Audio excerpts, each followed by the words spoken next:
Kevin oven chief justice तुमासो खांचा की अदालत में ट्रिपल एचा के खिलाफ मुकदमा कर दिया है ना। रोमन रेंज खाना पूरी तो कर दी है, लेकिन पहले ट्रिपल एचा हत्थे चढ़े तो सही। उसके बाद देखेंगे ना कि वो अदालत जाने लायक बचता है कि ना। अरे अगर मेरे हत्थे चढ़ गया तो मैं उसे हगने मुतने लायक नहीं छोड़ूंगा।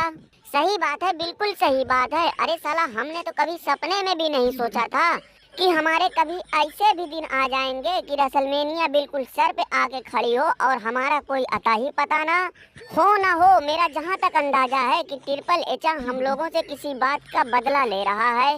लोटन, हमारा तो पता नहीं, लेकिन तुम्हारे बारे में इतना यकीन के साथ मैं जरूर कह सकता हूँ कि ट्रिपल एचा तुमसे अपनी कोई बहुत पुरानी दुश्मनी निकाल रहा है। नहीं तो तू खुद ही सोचना कि तुझे इतने दिनों तक बाहर रखने का क्या मतलब। दरोगा, मुझे तो कुछ याद नहीं आ रहा है कि मैंने कभी ट्रिपल एचा के साथ ऐसा कुछ किया हो जिसका वो मुझसे ऐसा बदला ले रहा है। ओ एक मिनट, याद आया। सालों पहले मैंने ट्रिपल एचा की नजरों के सामने ही जबरदस्ती उसके खेत में घुसकर एक झोला मटर तोड़ी थी। अबे अगर तू आ भी गया तो कौन सा कटहल के पेड़ पे आलू लगा देगा।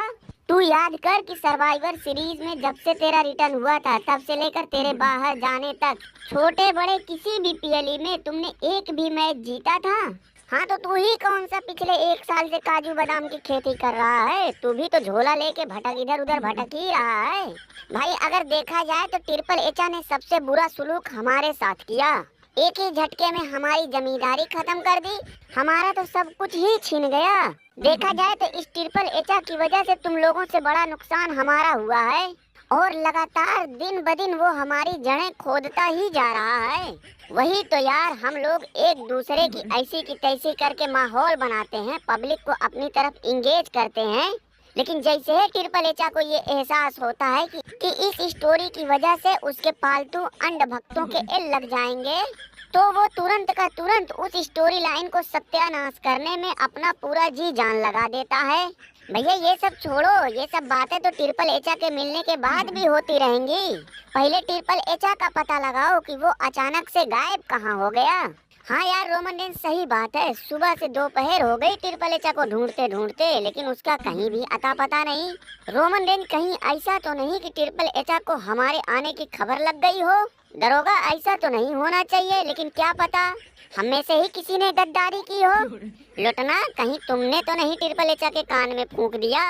मैं क्यों फूकूंगा। मैं तो ट्रिपल एचा के अत्याचार से खुद ही परेशान हूँ। हाँ तो इतना हकला क्यों रहा है, साफ साफ ना बोल देना।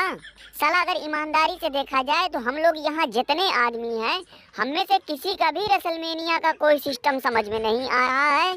और अगर हमारा रेसलमेनिया में कोई बनता हुआ मैच दिख भी रहा है तो वो सिर्फ और सिर्फ जबरदस्ती का।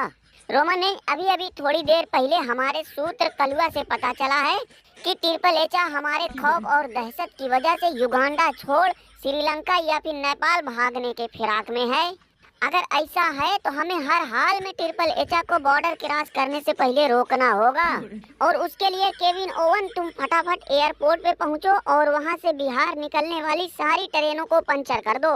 और रोमन रेंज, अगर कहीं ट्रिपल एचा हमारे पहुंचने से पहले किसी ट्रेन से उड़ गया हो तो उसकी तुम फिक्र मत करो। उसके लिए मैं श्रीलंका के मशहूर farmer WWE champion doctor Malinga से बात कर लूंगा। और क्या यार, ट्रिपल एचा की ऐसा घेराबंदी कर देंगे कि उसके लिए पूरे छपरा जिला में छिपना मुश्किल हो जाएगा।